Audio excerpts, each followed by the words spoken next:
ये गीता मात्र की શ્રીમદ ભગવદ્ ગીતા અધ્યયન સાથે જોડાયેલા પ્રત્યક્ષ અને પરોક્ષ ગીતા પ્રેમી અધ્યયનશીલ અને જિજ્ઞાસુ ભાઈ બહેનોને સાનુને જય શ્રી કૃષ્ણ.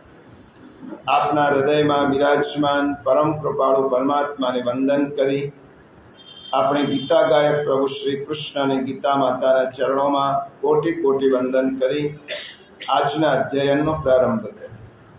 પ્રિયજનો, અધ્યયનનો પ્રારંભ કરતા પૂર્વ આગામી સપ્તાહમાં આવતા આપણા ઉત્સવ પર્વ તરફ એક દ્રષ્ટિ નાખી લઈએ. આજે સ્કંદ ષષ્ઠી અને આજે શીતલા ષષ્ઠી ઓરિસ્સા, બુધવાર જેઠ શુદ્ધ 9 એ શ્રી હરિ જયંતિ ગજેન્દ્ર મોક્ષ માટે જે પ્રભુએ અવતાર લીધો હતો તે શ્રી હરિ જયંતિ.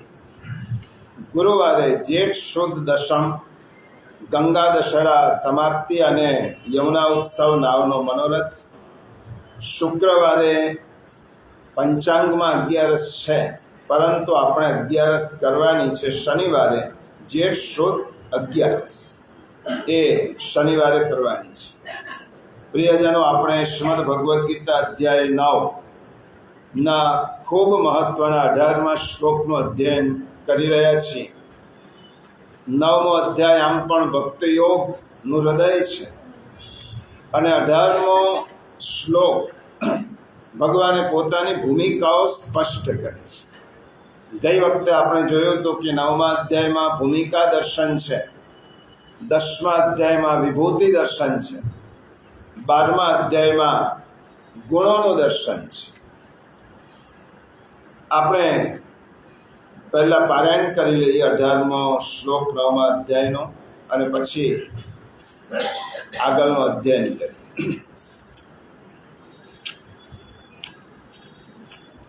ગતિર્ભરતા પ્રભુ સાક્ષી નિવાસ શરણં સુહૃદ પ્રભવ પ્રલય સ્થાનમ નિધાનમ બીજમાવ્યયમ. ભગવાન શું કહે છે અર્જુન? હું ગતિ છું, ભરણ પોષણ કરનાર, સૌનો સ્વામી, શુભ અશુભને જોનાર, સૌનું રહેઠાણ, શરણ લેવા યોગ્ય, પ્રત્યુપકારની ઈચ્છા વિના હિત કરનાર, સૌને ઉત્પત્તિ પ્રલયનો હેતુ, સ્થિતિનો આધાર, નિધાન તેમજ અવિનાશી કારણ પણ હું છું.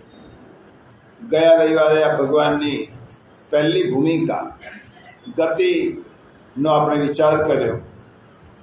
ગતિ એટલે હલનચલન, ગતિ એટલે આશ્રય, ગતિ એટલે જે પહોંચવાનું છે, જ્યાં પહોંચવાનું છે તે સ્થાન, અને ગતિ એટલે જ્યાં નિર્ભયતાથી અને વિશ્વાસથી જવાય તેવી જગ્યા. આ ગતિ કહેવાય. ટૂંકમાં ગતિ એટલે માર્ગ, ગતિ એટલે માર્ગદર્શક, ગતિ એટલે મુકામ અને ગતિ એટલે મંજિલ. જ્યાં પહોંચવાનું છે તે પણ ભગવાન, જેના દ્વારા જવાનું છે તે પણ ભગવાન, જે લઈ જાય છે તે પણ ભગવાન, અને જે જવાની શક્તિ આપે છે તે પણ ભગવાન. રાહ પણ તે, રાહબર પણ તે અને રાહી પણ તે. આ ગતિ ભગવાનની બીજી ભૂમિકા છે, ભરતા. ગતિર ભરતા. ગયા વખતે આપણે જોયું હતું કે ગતિની ગતિ શરણાગતિ છે. ગતિની પણ કોઈ ગતિ હોય તો તે શરણાગતિ. કોઈ એમ પૂછે કે ગીતાનો મધ્યવર્તી વિચાર કયો? 700 શ્લોકમાં એનો કેન્દ્રવર્તી વિચાર કયો ગીતા? તો શ્રી મહાપ્રભુજીએ કહ્યું શરણાગતિ. ગીતા એ શરણાગતિનો ગ્રંથ છે.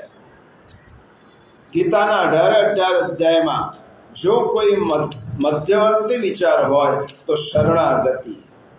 એ ગીતાનો સંદેશ પણ છે અને ગીતાનો વિચાર પણ છે.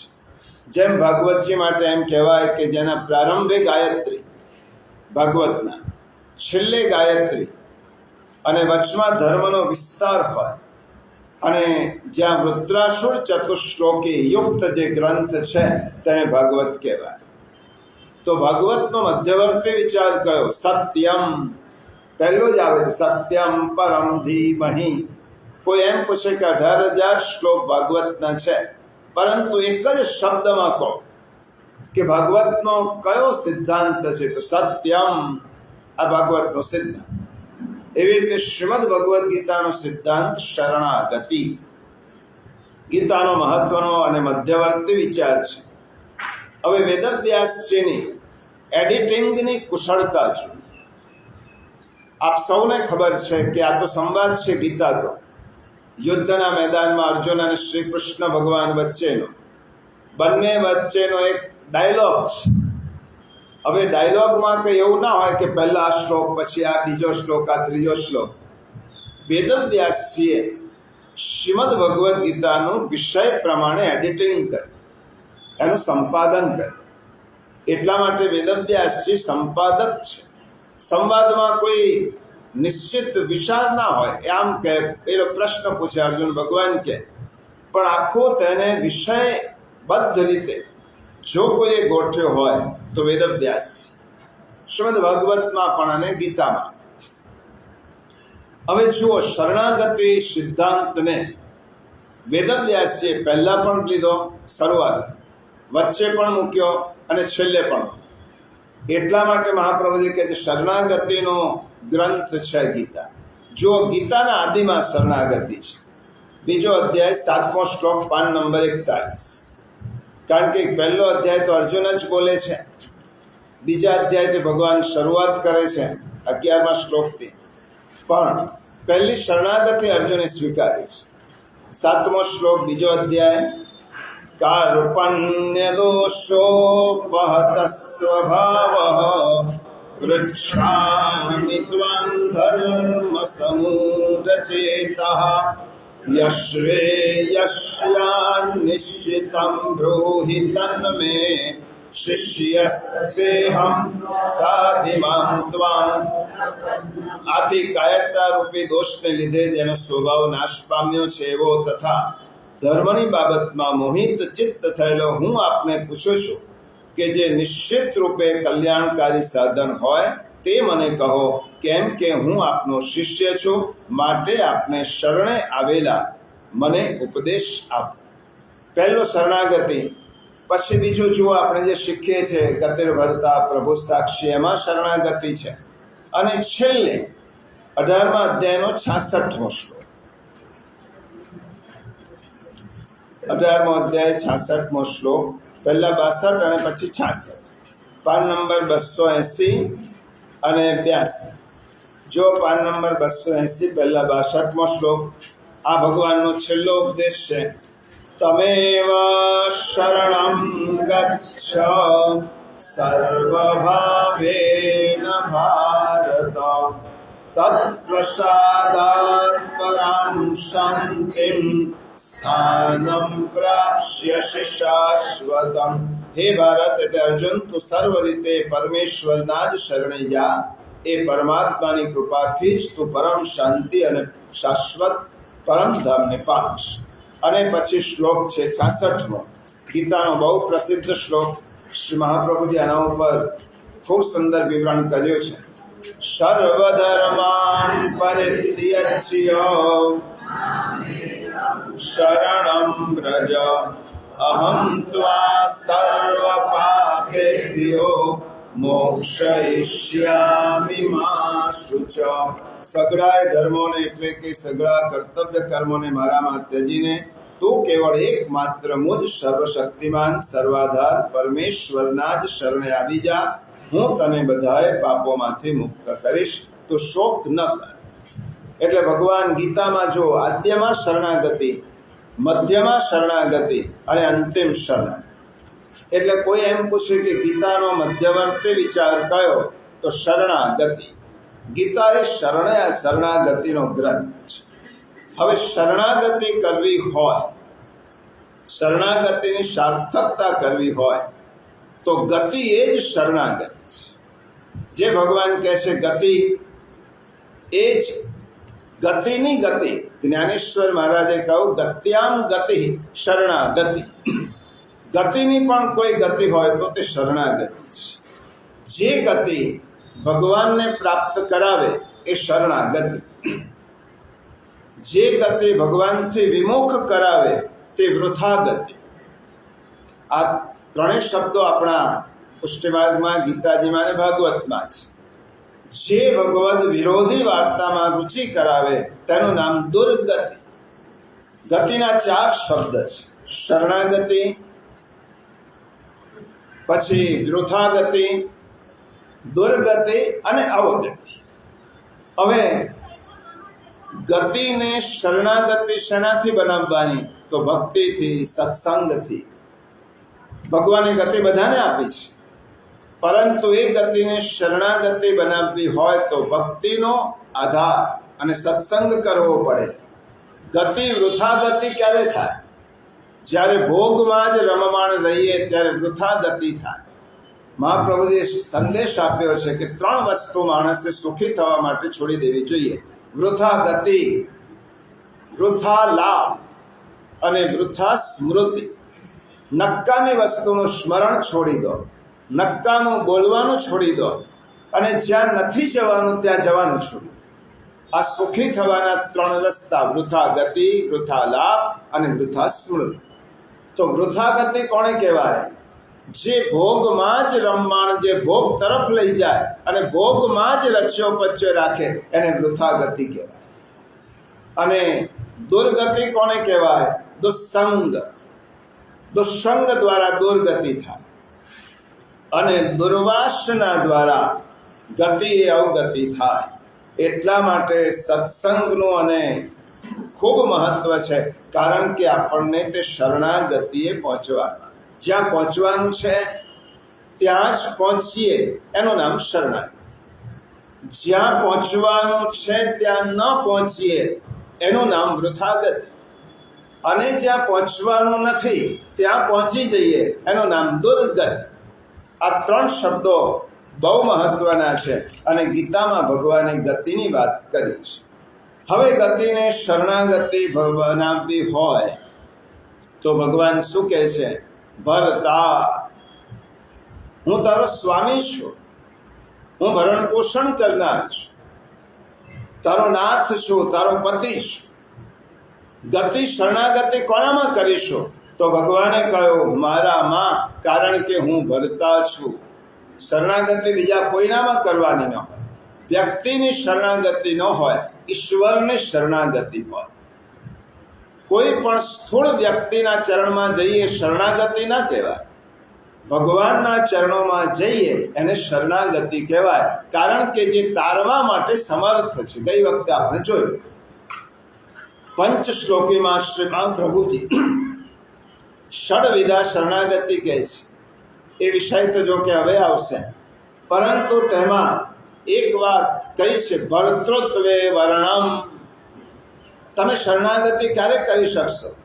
એની એક જ શરત છે: ભરતા તરીકે ભગવાનનો સ્વીકાર કરો.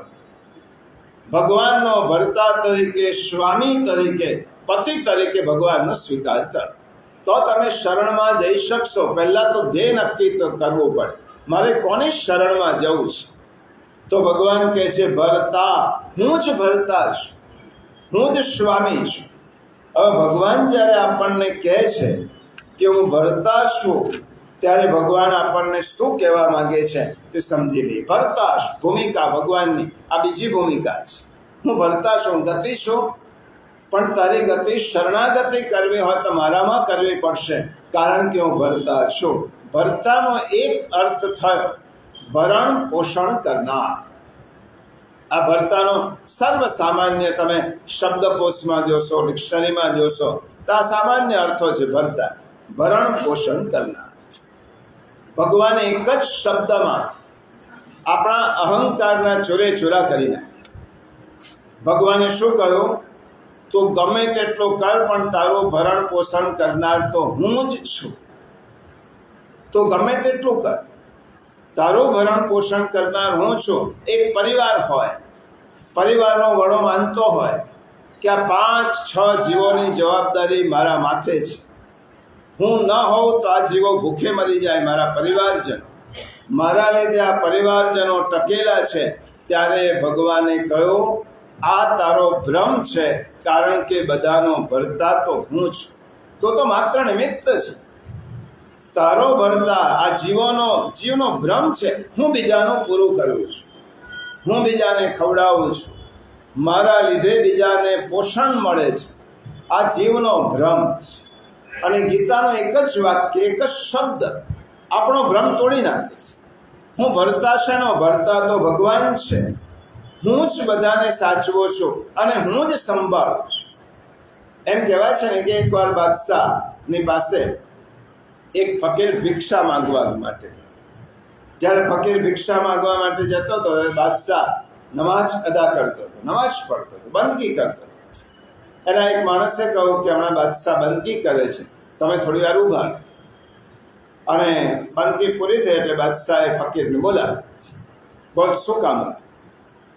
બાદશાહ આવ્યો હતો તો તમારી પાસે માગવા માટે, પણ આજે ખબર પડી કે બાદશાહ પણ બીજાની પાસે માગે છે, માટે તમે જેની પાસે માગો છો એની પાસે હું સીધો માગી લઈશ.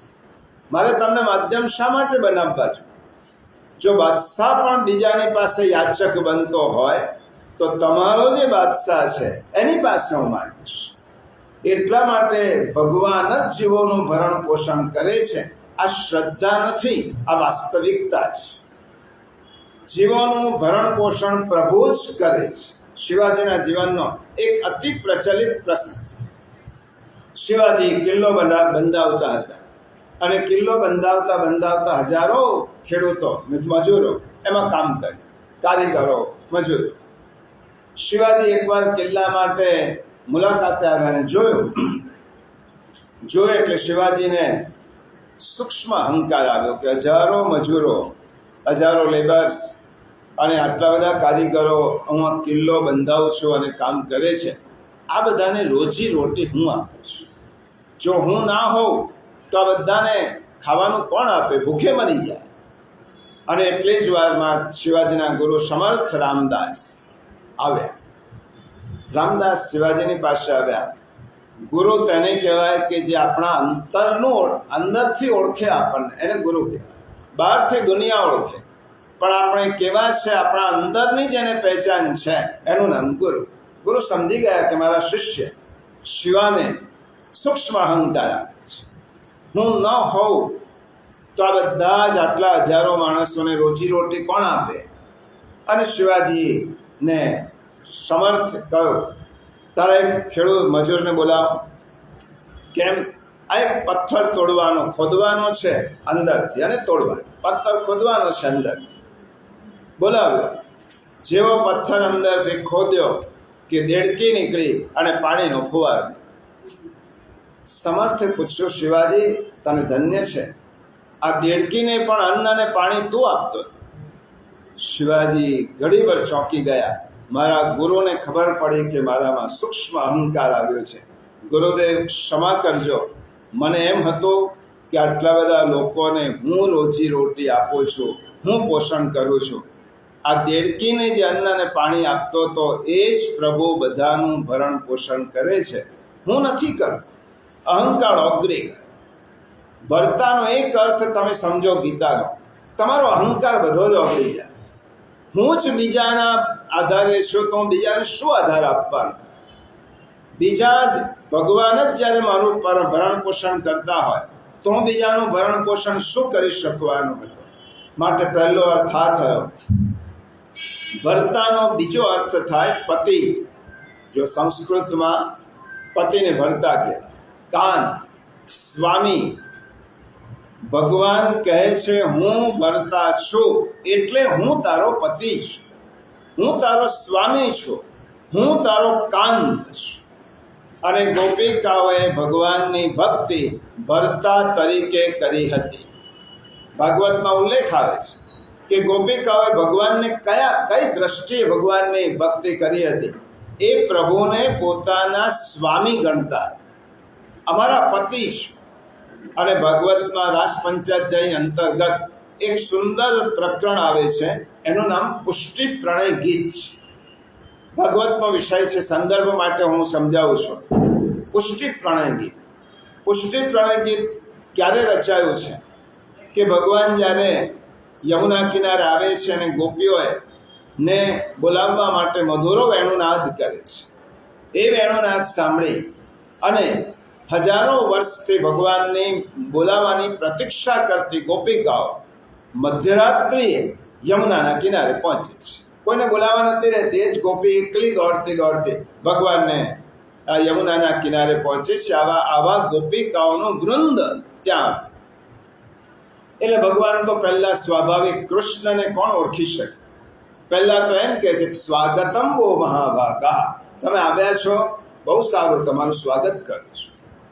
ગોપિકાઓને પ્રસન્નતા થઈ કે ભગવાન આપણું સ્વાગત કરે છે. અને પછી બીજો જ ભગવાને પૂછ્યો, ધૃતાગમન કારણમ, બોલો અહીં આવવાનું કારણ શું તમારું? અડધી રાત્રે અહીંયા આવ્યા છો, શા માટે આવ્યા છો? આવવાનું કારણ શું? અને પછી ભગવાન પહેલા તો 10 શ્લોકમાં શ્રી કૃષ્ણ પ્રભુ ગોપિકાઓને દેહ ધર્મનો ઉપદેશ આપે છે. તમે પરણેલા છો, તમારા પતિ છે, તમારા પુત્ર છે, તમારે ઘર છે, તમારે તમારા ઘરમાં જ તમારું કર્તવ્યનું પાલન કરવું જોઈએ. અહીં તમે અડધી રાત્રે મારો વેણુનો નાદ સાંભળીને દોડીને આવ્યા, આ મર્યાદાનો લોપ છે, ઉલ્લંઘન છે. 10 શ્લોકો સુધી ભગવાન બોલ્યા. પછી ગોપિકાઓએ 11 શ્લોકમાં ભગવાનને જે જવાબ આપ્યો એનું નામ પુષ્ટિ પ્રણય ગીત. અને એ જવાબ આપવામાં ગોપિકાઓ ઘણી બધી દલીલો, ભગવાને જે કહ્યું તેની વાત કરે છે, પણ એક વાત ગોપિકાઓ બહુ સુંદર કરે છે, પ્રભુ તમે અમને જે ઉપદેશ આપ્યો દેહ ધર્મ, આ દેહ તો આજે છે, કાલે નથી. આજે અમે એવા તો કેટલાય જન્મ લીધા આ સંસાર. કોઈક વાર કોઈ પતિ બન્યું, કોઈ પત્ની બની, કોઈ પિતા બન્યો. આ રોલ તો, આ તો પરિવર્તન ચાલતું જ રહે છે. તમે દેહ ધર્મની વાત કરો છો. અમે એમ આપણે પૂછીએ છીએ, શાશ્વત આત્મા છે કે શાશ્વત શરીર છે? ભગવાને કહ્યું શાશ્વત તો આત્મા છે, શરીર તો નાશવંત છે. તો જે નાશવંત શરીર છે તે આજે મૃત્યુ આજે છે, કાલે નહીં રહે. એટલે તેમાં જે પતિ છે, પુત્ર છે, એ બધા જ એ ટેમ્પરરી રિલેશન છે. આ જન્મ પૂરતા રિલેશન છે. આવતા જન્મે બધા બદલાઈ જવાના છે. તો ભગવાન શાશ્વત સંબંધ કયો? તમે એમ કહો છો કે દેહના પતિ તમારા ઘેર છે. અમે આપણે એમ પૂછીએ છીએ, આત્માના પતિ કોણ છે? આત્માના પતિ કોણ? ત્યારે ભગવાને જે ગીતામાં કહ્યું, એ ભાગવતમાં કહ્યું, આત્માનો પતિ તો હું છું, ભરતા. તમારા બધાનો જે આત્મા છે, શાશ્વત છે, એનો પતિ હું છું. કારણ કે હું નાશવંત નથી, શાશ્વત છું. પછી ગોપિકાઓ કહું, પછી અમે શાશ્વત વસ્તુની પ્રાપ્તિ માટે અહીંયા સુધી આવ્યા છીએ. તો હવે આપ અમે ભરતા તરીકે આપ અમારો સ્વીકાર કરો. તમે ભરતા છો, અમે તમારી અર્ધાંગીનીઓ છીએ, અમારો સ્વીકાર. એટલે ગોપિકાઓનો ભરતા ભાવ છે ભગવાન, કાંત ભાવ છે અને સ્વામી ભાવ છે, પતિ ભાવ છે. આ બહુ વાસ્તવિકતા છે. અને પરીક્ષિત રાજા પણ પૂછે છે સુખદેવજી કે ગોપિકાઓ તો ભગવાનને પતિ ભાવથી ભજતી હતી, તો પછી ભગવાને આ લોકો ભગવાનની સાથેનો તેમનો રાસ આધ્યાત્મિક ગણાય કે લૌકિક ગણાય? ત્યારે ભગવાન કહે છે, પરીક્ષિત, ઈશ્વરને તમે કોઈ પણ ભાવે ભજો, ભગવાન બધી જ ભૂમિકા કરવા માટે તૈયાર છે. તમે જો ઈશ્વરને પુત્ર રૂપે ભજશો તો ઈશ્વર તમારે ત્યાં તમારી ગોદમાં પુત્ર રૂપે આપશે. તમે પ્રભુને પતિ રૂપે ભજશો તો ભગવાન પત્ની તરીકે તમારો સ્વીકાર કરશે. અને વાસ્તવિકતા એ છે, ગોપીઓના જ કેમ, આપણા બધાના પતિ તો ભગવાન જ છે. સમગ્ર આત્માના પતિ પરમાત્મા છે. એટલા માટે ગોપિકાઓ પતિ ભાવથી ભજતી હતી. ભરતા શબ્દ પ્લસ વેલ્યુ છે, અતિરિક્ત મૂલ્ય છે. જ્યાં ત્યાં ભરતા શબ્દ ન વપરાય. આ ભરતા શબ્દ એટલો છીછરો પણ નથી અને એટલો વ્યવહારમાં બોલવો સહેલો પણ નથી. દાખલા તરીકે કોઈ દુઃખી સ્ત્રી એની પાસે જઈએ, એનો ભાઈ ગુજરી ગયો છે. કોઈ માણસ જઈને એમ કહે, તારો ભાઈ ગુજરી ગયો છે, ચિંતા ન કર, હું તારા ભાઈ જેવો જ છું, મને ભાઈ ગણ. કોઈ સ્ત્રીનો કાકો ગુજરી ગયો છે, એમ કે હું તારા કાકા જેવો. વડીલ જઈને એમ કે તારા કાકા જેવો છો, ચિંતા ન કર. કોઈ સ્ત્રીનો પુત્ર ગુજરી જાય તો એમ કે તારા પુત્ર જેવો જ છું. પિતા પણ ગુજરી જાય તો કોઈ વડીલ આવીને એમ કે ચિંતા ન કર, હું તારા પિતા જેવો છું. પણ કોઈ સ્ત્રીનો પતિ ગુજરી જાય તો કોઈ પુરુષ એમ કહી શકે કે હું તારા પતિ જેવો જ છું. આ ભરતા શબ્દ અનિર્વચનીય એક જ હોય, જ્યાં ત્યાં શબ્દનો પ્રયોગ ન થઈ શકે. એટલા માટે ભરતા સંબંધ ભગવાનનો આ મધુરા ભક્તિ છે. પુષ્ટિમાર્ગની દ્રષ્ટિએ ભગવાન જ્યારે એમ કે હું તારો પતિ છું તો મધુરા ભક્તિ છે. આપણે ભગવાનની પત્ની છીએ. ભરતા તરીકે ભગવાનના, મીરાબાઈનો પ્રસિદ્ધ પ્રસંગ છે ને. મીરાબાઈ એક દિવસ વૃંદાવનમાં ગયા અને વૃંદાવનમાં એક મહાત્માની પાસે ગયા મળવા માટે. બહુ સિદ્ધ પુરુષ હતા. મીરાબાઈએ જઈને એના સેવકને કહ્યું કે મારે તમારા ગુરુને મહાત્માના દર્શન કરવા છે, એમને પગે પડવું છે, આશીર્વાદ લેવા છે. પેલો શિષ્ય ગુરુ પાસે ગયો કે મેવાડથી એક બેન આપણે મળવા આવ્યા છે, મીરાબાઈ એનું નામ છે, અને તમારા આશીર્વાદ લેવા આવ્યા છે. ગુરુએ શિષ્યને કહેવડાવ્યો કે મીરાબાઈને જઈને કહી દેજો કે એમના ગુરુ કોઈ સ્ત્રીને મળતા નથી. અને શિષ્યએ આવીને કહ્યું, અમારા ગુરુએ એવું કહેવડાવ્યું છે કે તે કોઈ સ્ત્રીને મળતા નથી. મીરાબાઈએ કહ્યું કે વ્રજમાં આવ્યા પછી કોઈ પુરુષ જો પોતાને પુરુષ સમજતો હોય તો તે ભક્તિને પામ્યો જ નથી. व्रज में पुरुषोत्तम पुरुष एक पुरुषोत्तम है, बाकी सब व्रज नारी है. વ્રજમાં આવ્યા પછી જો એમ માનતો હોય કે હું બીજાનો પતિ છું, વ્રજમાં અને જગતમાં તો પતિ તો ભગવાન છે.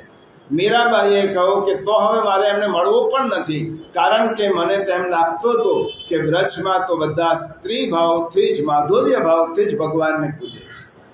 હવે મારે મળવું નથી. ભરતા તરીકે ભગવાન આપણા પતિ છે, સ્વામી છે, નાથ છે. ભરતા તરીકે ભગવાનના 5 લક્ષણ છે. સુખદાયક હોય, પુષ્ટિદાયક હોય, આકર્ષક હોય, જીવનને રસમય બનાવે અને જે વિશ્વને ભૂલાવે, એનું નામ ભરતા. આ ભરતાના 5 લક્ષણ છે. આ ભગવાનના બધા જ લક્ષણો છે. સુખદાયક છે, પુષ્ટિદાયક છે, આકર્ષક છે, રસમય છે અને વિશ્વને ભૂલાવે છે. જેમનો એકવાર આકર્ષણ થયા પછી તમે વિશ્વને ભૂલી જાઓ. જેનું દર્શન મધુર, જેનું સ્મરણ મધુર અને જેનો સ્પર્શ મધુર, એને ભરતા કહેવાય. જેનું દર્શન પણ મધુર લાગે, જેનો સ્પર્શ પણ માધુર્યપૂર્ણ લાગે અને જેનું સ્મરણ પણ માધુર્યપૂર્ણ લાગે, એ ભરતા કહેવાય. ભગવાન પુષ્ટિદાયક છે, આકર્ષક છે. પુષ્ટિદાયક એટલે પોષણ આપનાર છે. એ વાત આપણે પછી કરીએ છીએ. ભગવાન ભરતા તરીકે આકર્ષક છે. એક બનેલી ઘટના, રામાનુજાચાર્ય આપણા ભૂતલ ઉપર 5 આચાર્ય થઈ ગયા. શંકરાચાર્ય એ જ્ઞાનના આચાર્ય અને પછીના 4 આચાર્યો છે એ ભક્તિ માર્ગના આચાર્ય. એમાં રામાનુજાચાર્ય આવે, મહાપ્રભુજી આવે, નિમ્બાર્ક આવે અને મધ્વ. રામાનુજાચાર્ય એકવાર શ્રીરંગમ, એમના ઈષ્ટદેવ, આપણે પૃથ્વી ઉપર 4 વૈષ્ણવ ધામ છે: બદ્રીનાથ, દ્વારિકાધીશ, જગન્નાથ અને ત્રિચિનાપલ્લીમાં શ્રીરંગમ. આ વૈષ્ણવ ધામ કહેવાય. આ વલ્લભે કહ્યું છે. આ વૈષ્ણવ ધામમાં એક વખત રંગનાથજીના મંદિરના ઓટલા ઉપર રામાનુજાચાર્ય બેઠેલા છે, પ્રભુનું સ્મરણ કરે છે અને બેઠા બેઠા વિચાર કરે છે કે મારા પ્રભુ કેટલા બધા સુંદર છે. એમાં એક ભાઈ જોયા, એક ભાઈ છત્રી ધરીને એક બેનને લઈ, વરસાદ નહોતો, તડકો, અને છત્રીમાં એ બેનને લઈ જતા, ઉપર છત્રી ધરી રાખી. રામાનુજાચાર્ય શિષ્યને પૂછ્યું, આ કોણ છે? આ નગરનો મોટો શેઠ છે, તો કેમ આ બેનને છત્રી ધરીને લઈ જાય છે? એને એમ લાગે છે કે સૌથી સુંદર આ બેન છે, એનું સૌંદર્ય કરમાઈ ન જાય એટલા માટે એની કાળજી કરે છે. રામાનુજાચાર્ય સમજી ગયા કે આ કોઈ દૈવી જીવ છે, ખોટી રીતે આમાં ખોટા સંઘમાં આવ્યો છે, એને બોલાવો. એક વાત પૂછ્યો, રામાનુજાચાર્ય પૂછ્યો, કેમ તમે આ બહેનને આટલી બધી કાળજી રાખો છો? પેલા ભાઈએ કહ્યું કે મને એમ લાગે છે કે આનાથી સુંદર બીજું કોઈ નથી. એમ હું તમને આના કરતાં વિશેષ સુંદરતા બતાવું તો આ બહેનને છોડી દો. પેલા કહો વિશેષ સુંદરતા હોય નહીં પણ બતાવો તો હું વિચાર કરીશ. તો આજે આવજો સાંજે. રામાનુજાચાર્ય તો પ્રધાન આચાર્ય હતા. આજે સાંજે તમે સ્નાન અને પીતાંબર પહેરીને આવજો. આજે રંગનાથ ભગવાનની આરતી તમારે કરવાની છે. અને પેલો તૈયાર થઈને ગયો. રામાનુજાચાર્ય પ્રભુને વિનંતી કરી, પ્રભુ, એક જીવ ખોટા રસ્તે આવ્યો છે, તમે તેને એટલું સૌંદર્ય બતાવો. તમે તો સૌંદર્યના ભંડાર છો. એને એટલું બધું સૌંદર્યથી એને આકર્ષિત કરો. કૃષ્ણનો અર્થ જ એ થયો, કર્ષતિ, તે કૃષ્ણ જે ખેંચે તેને કૃષ્ણ કહેવાય. પોતાના સૌંદર્યથી, ગુણોથી બીજાને ખેંચે એ કૃષ્ણ. રામાનુજાચાર્ય વિનંતી કરી અને પ્રભુએ માન્ય કરી.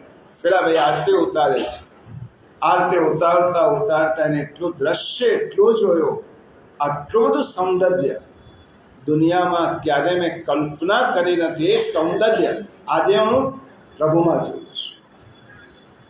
આરતી થઈ, ખોવાઈ ગયા પ્રભુ સ્વરૂપમાં. આંખમાં અશ્રુ આવ્યા. રામાનુજાચાર્યના પગમાં પડ્યા, આજે તમે મારી આંખો ખોલી દીધી. હું જેને સૌંદર્ય ગણતો હતો એ આની સરખામણીમાં કશું જ નથી. એને હું સૌંદર્ય માનતો હતો અને એની કાળજી કરતો હતો. આજે મને ખબર પડી કે સૌંદર્ય કોણે કહેવાય. અને હવે મારો સ્વીકાર કરો. રામાનુજાચાર્યે સ્વીકાર કર્યો, શિષ્ય બનાવ્યો. અને તે જ વ્યક્તિ રામાનુજાચાર્ય પછી એમના સંપ્રદાયના આચાર્ય. આવો ભગવાન પાસે આવી રીતે નંદદાસજીનો પ્રસંગ છે. આપણા સાહિત્ય ગુસાઈજીના સ્વરૂપથી બહુ આકર્ષિત થઈ નંદદાસ બધું ભૂલી જાય છે. તો ભરતા તરીકે પ્રભુ સુખદાયક છે, ભરતા તરીકે પુષ્ટિદાયક છે, ભરતા તરીકે આકર્ષક છે અને રસમય છે. રસમાં તરબોળ કરી એનો વ્રજ ભક્તોને, ગોપિકાઓને અનુભવ છે. અને ભરતાનું બીજું કારણ છે ભગવાન વિશ્વને ભૂલાવી. જેની પાસે જાઓ તો બધો જ ભૂલાઈ જાય. જે વિશ્વને ભૂલાવે તેનું નામ ભરતા કહેવાય. એકવાર આવો પ્રસંગ છે. આ બધા સિદ્ધાંતો પ્રસંગથી જ સમજ્યા છે. એકવાર યમુનાજીના કિનારે નંદકિશોર, નંદરાયના પુત્ર પ્રભુ શ્રી કૃષ્ણ એ મધુરી બંસી બજાવી રહ્યા છે. એક ગોપિકા દોડતી દોડતી આવીને પ્રભુને તાલ આપી. નંદકિશોરે કહ્યું, ગોપી, તું બહુ સરસ સુંદર તાલ આપે છે. હું મુરલી વગાડું છું ને તો મને ગીત સંભળાવ. પેલી ગોપી ગીત ગાય છે અને પ્રભુ એ મુરલી વગાડે છે. ભાવનાના આવેશમાં પ્રભુ આવીને ગોપીને કહેવા લાગ્યા, કેટલું સુંદર તે ગીત ગાયું છે. એ ગીતથી મને એટલો બધો આનંદ આવ્યો છે કે તું મારી પાસે કંઈ માગી દે, તો વરદાન માંગ. તે મને આનંદ આપ્યો છે, હું જગતને આનંદ આપું છું. તે તારા ગીતથી મને આનંદ આપ્યો છે, તો માગવું હોય તે માગી. પેલી ગોપીની આંખમાં આંસુ આવે. શ્યામ સુંદર નંદ કિશોર, તમે મને વરદાન માગવાનું કહો છો, પરંતુ મને કંઈ યાદ આવતું નથી. સમગ્ર વિશ્વનો ખજાનો જેની સામે હોય એ કયું વરદાન? હું કયું વરદાન માગું? મારા મનમાં કશું આવતું જ નથી. કૃષ્ણ ભગવાન હસી પડ્યા. મારે તો તને વરદાન આપવું છે. તું માગે કે ના માગે, તું માગી લે. અને ગોપિકા નંદકિશોર પ્રભુના ચરણોમાં પડીને પોતાના અશ્રુથી ચરણ પખાડ્યા અને હાથ જોડીને કહેવા લાગી, હે પ્યારે કૃષ્ણ, મારા માથા પર હાથ મૂકીને એટલું વરદાન આપજો કે મને ક્યારે પણ મારા જીવનની એક એક ક્ષણ તમારા સ્મરણમાં. હે પ્રભુ, મને વરદાન આપજો કે મારા હૃદયના એક એક ખૂણામાંથી તમારું નામ નીકળે. મારું સમગ્ર જીવન આપનામય બને, આપને પ્રિય બને, મારી વાણી આપનામાં ગુથાયેલી રહે અને સદૈવ હું આપના સુખની કામના કરું. આટલું વરદાન કૃષ્ણ ભગવાન સ્વાદ આગે. અરે બાવરી ગોપી, આ તો તે મારા માટે માગ્યું, તારા માટે શું માગ્યું? તો તારા માટે માંગ. અને નંદ ગોપી કહ્યું, શ્યામ સુંદર, હું જ્યારે જુદી રહી હોઉં તો હું જુદું માગું. હવે હું જુદી રહી જ નથી. તમારી પાસે આવ્યા પછી વિશ્વને ભૂલી ગઈ છું. હું જુદી રહી. સુરદાસજી કહે છે, ન્યારો દેખતો તો ન્યારો લખતો. હું જુદી રહી જ નથી, તમે જ બધે છો. મારા હૃદયના એક એક ખૂણામાં હે પ્રભુ તમે છો. કારણ કે કબીર કહે છે ને, પ્રેમ ગલી અતિ સાત કરી તામે દોન સમા. પ્રભુ મેં એટલો પ્રેમ કર્યો છે તમને ભરતા તરીકે, હવે મારું અસ્તિત્વ તમારામાં વિલીન થઈ ગયું. માટે પ્રિયજનો કહું, રાસલીલામાં બે વચ્ચેનો રાસ જ નથી, રાસમાં એક વચ્ચેનો જ રાસ છે. કૃષ્ણ બ્રહ્મ લટકા કરે બ્રહ્મવાસ. અદ્વૈતના આચાર્ય સુખદેવજીએ દ્વૈતની વાત રાસ પંચાધ્યાયમાં કરી જ નથી. ગોપી અને કૃષ્ણ જ્યારે એક બની જાય ત્યારે જ રાસ રચાય, અને જ્યાં દ્વૈત છે ત્યાં રાસ રચાતો નથી અધ્યાત્મમાં. અને એટલા માટે ગોપી ગીતમાં ગોપિકાઓ બહુ સુંદર કહે છે, ઇતર રાગ વિસ્મરણમ નૃણા. પ્રભુ તમને જોયા પછી અમારા બધા જ રાગોનું વિસ્મરણ થયું છે. ઇતર રાગ વિસ્મરણમ નૃણામ. તમારું સ્વરૂપ જોયા પછી અમારામાં કોઈ રાગ નથી. ભગવાન ભરતા એટલા માટે છે કે જેને જોયા પછી વિશ્વનું વિસ્મરણ થાય, એટલા માટે ભગવાન ભરતા છે. એક વખત આ જેને અનુભવ થાય એને ખબર પડે. એક વખત ઈશ્વરના દર્શન થઈ જાય, પ્રભુની ઝાંખી થાય, એ વ્યક્તિને જીવનમાં કોઈ જ વસ્તુની પરવા હોતી નથી. કારણ કે પછી વિશ્વ ભૂલાઈ જાય. જેની પાસે જવાથી જેના સ્વરૂપમાં વિશ્વ ભૂલાય એનું નામ ભરતા. વિશ્વનું વિસ્મરણ થાય. અને ભરતાનો ત્રીજો અર્થ છે, જે જીવનને ભાવથી ભરી દે એનું નામ ભરતા. જીવનને ભાવથી ભરે એને ભરતા કહેવાય. ભગવાન ભરતા એટલા માટે છે કે જીવનને ભાવથી ભરી દે છે. પ્રિયજનો, ખૂબ સુંદર વિષય છે. તમે માનવ જીવનમાં એક વસ્તુનો વિચાર કરો, ભાવ જ ન હોય તો જીવન ટકે ખરું? તમારા માટે ભાવનો ઝરણો સુકાઈ ગયો. પુત્ર માટે નહીં, પત્ની માટે નહીં, પિતા માટે નહીં, મા માટે નહીં, ભગવાન માટે નહીં, ગુરુ માટે નહીં, રાષ્ટ્ર માટે નહીં, સમાજ માટે નહીં, પરિવાર માટે નહીં, ભાવ જ ન હોય તો આ માનવ જીવન ટકે ખરું? આપણું જીવન એકબીજા સાથે સંબંધિત છે, પરિવાર સાથે, સમાજ સાથે, બીજા સાથે. એનું કારણ ભાવ એ સેતુ છે. ભાવના સેતુથી આપણે બીજા સાથે સંકળાયેલા છે. કેટલાક લોકો એમ કે એકલા ભોગથી જીવન વ્યતીત થતું હોય અને ભગવાન ભોગ જ આપી દે અને ભાવ જ ન આપે તો જીવન અકારું બની જાય, જીવન શક્ય જ નથી. એકવાર એક રાજા એ ભગવાનની તપ કર્યું, સાધના કરી, અને ભગવાન પ્રસન્ન થયા. કારણ કે વાર્તામાં તો ભગવાન જલ્દી પ્રસન્ન થાય. એક વાક્ય અને બીજા વાક્યમાં ભગવાન પ્રસન્ન થઈ જાય. ભગવાન પ્રસન્ન થયા. ભગવાને કહ્યું, માગ મારી પાસે શું માગ? રાજાને તો એવી વસ્તુ માગવું કે જે માગ્યા પછી ફરીથી કોઈ પાસે બીજું માગવું જ ના આવે. રાજાએ ભગવાનની પાસે વરદાન માગ્યું, ભગવાન એક વરદાન આપો, હું જેને અડકો તે સોનાનું થઈ જાય. ભગવાને કહ્યું, તથાસ્તુ. રાજાને થયું, બસ હવે તો દુનિયાનો સૌથી શ્રીમંત માણસ થઈ જશે. અને એટલા માટે દોડતો ગયો, જઈને પહેલું ભગવાનના વરદાનની ચકાસણી કરવા માટે ટેબલને અડક્યો. ટેબલ સોનાનું. પેલો ખુશ થઈ ગયો, હવે મને કોઈ પાસે, હવે દુનિયાનો સૌથી વધુ સમૃદ્ધ માણસ હું. થોડી વાર બેઠો, બહુ વિચાર કર્યો, સ્વપ્ન સેવ્યા, પાણીની તરસ લાગી. એની દીકરીને કહું, પાણી લાવો. પાણી આપ્યું, પાણી સોનાનું, ગ્લાસ સોનાનું. દીકરીને વાલથી ઉચકવા ગયો, દીકરી સોનાની. પેલાને થયું, પાણી નહીં પીવાનું, અન્ન ખાવા દો, અન્ન સોનાનું, અમારે કરવાનું શું? સોનું ખવાય નહીં, સોનાને ભાવ ના થાય, સોનાને ભાલ ના થાય. હવે હું કેવી રીતે જીવું?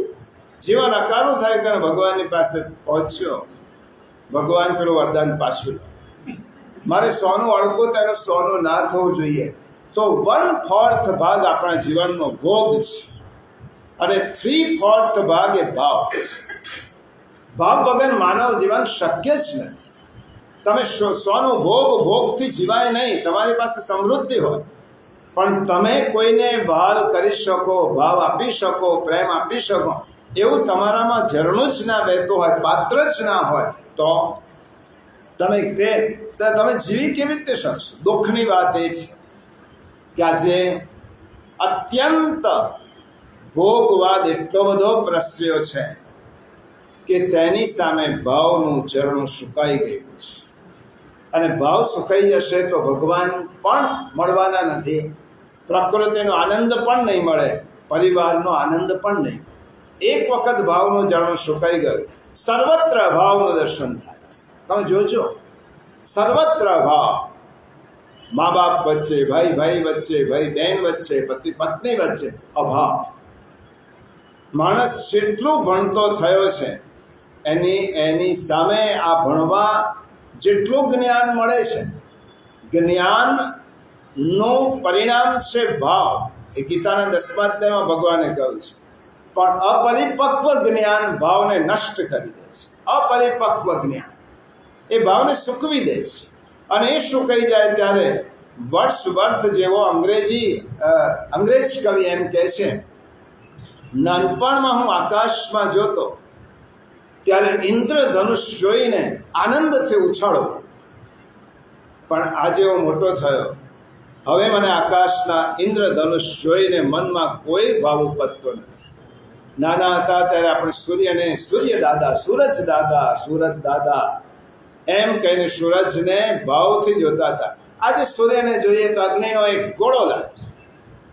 નાના હતા ત્યારે ચાંદા મામા, ચંદ્રને મામા કહેતા. અને પ્રાચીન કાળમાં હવે તપોવનમાં જ્યારે દીકરો જાય, જૂના કાળની વાત છે, આશ્રમમાં જાય, જનોઈ લીધા પછી 12 વર્ષ સુધી દીકરો આવવાનો નથી, કારણ કે તે વખતે કોઈ વેકેશન નહોતું.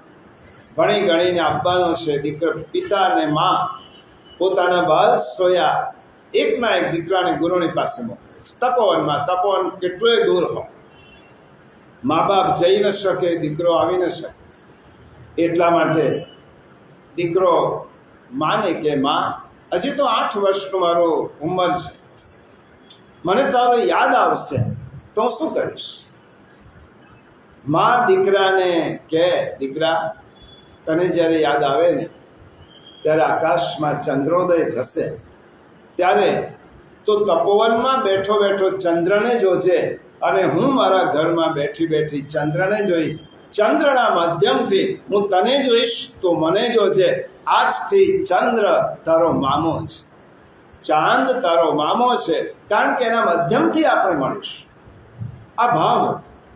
એ ભાવ શુષ્ક થયો. ચંદ્ર ઉપગ્રહ છે, પૃથ્વી માં છે, એ આપણે માનતા હતા ભાવથી, પરંતુ પૃથ્વીને આપણે સૂર્યમાંથી છૂટો પડેલો ઉપગ્રહ સમજવા લાગ્યા ત્યારે પૃથ્વી તરફ જોવાની ભાવ દ્રષ્ટિ ગઈ.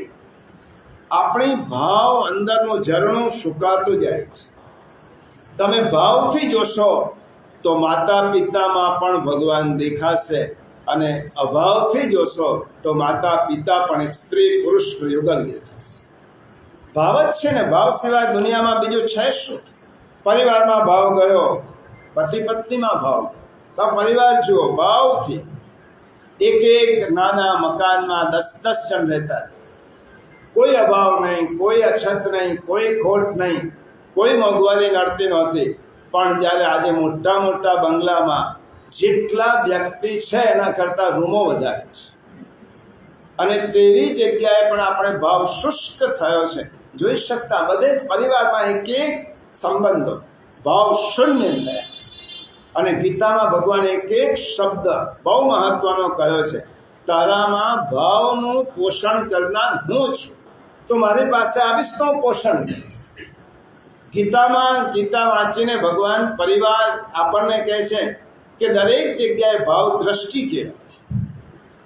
એક કવિએ બહુ સુંદર લખ્યું છે, મારી પત્ની આઈ સ્પેશિયાલિસ્ટ છે એનું મને ગૌરવ છે, કારણ કે આટલી મોટી અને ડિગ્રી હાંસલ કરી છે, પણ દુઃખ એ વાતનું છે કે મારી આંખમાં આંસુ આવે છે ત્યારે પોતાના પાલવથી નથી લૂછતી, એ પ્રિસ્ક્રિપ્શન લખી આપે છે.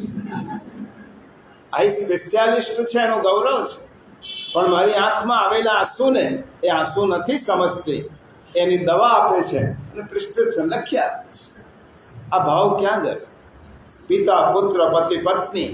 એટલા માટે વિનોબાજીએ કહ્યું છે વિજ્ઞાન ગમે તેટલું વધે, સાથે ધર્મને જોડશો. ધર્મ એટલે ભાવ, તો સર્વોદય છે. અને વિજ્ઞાન વધે અને તેમાંથી માઇનસ ધર્મ કરશો, માઇનસ ગીતા કરશો, તો સર્વનાશ. સર્વનાશ વિજ્ઞાન માઇનસ ભાવ ધર્મ, તો સર્વનાશ.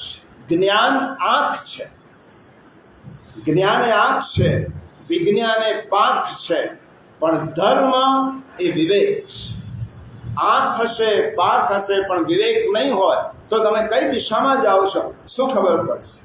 એટલા માટે ભાવને છોડવાનો નથી. અને આ ભાવ ખૂબ મહત્વનો છે. સમય પણ થયો છે, આજે થોડીક બીજી વાત પણ કરવી છે. આજે ભણતા વિષયને થોડો અધૂરો છોડીએ છીએ, આવતી વખતે બીજા ભગવાનની ભૂમિકાએ સમજવાની છે. પરંતુ આ વિષયને આપણે આવતા રવિવારે ફરીથી આવીશું.